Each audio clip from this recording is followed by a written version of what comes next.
We will show you how to convert video to audio and save it as MP3 in DaVinci Resolve. First, let's start from scratch by importing our video into the timeline in DaVinci Resolve 20.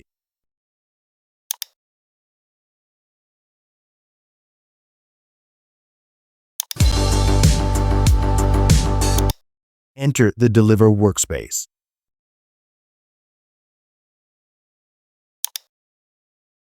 On the Render settings, under Video, disable Export Video option. Press the Audio tab, and under Format and Codec, select MP3 from the list.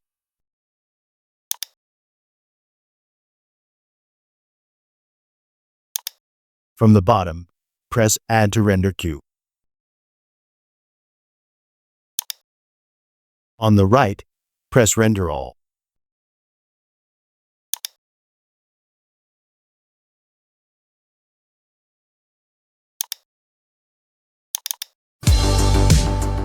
All done. Please subscribe.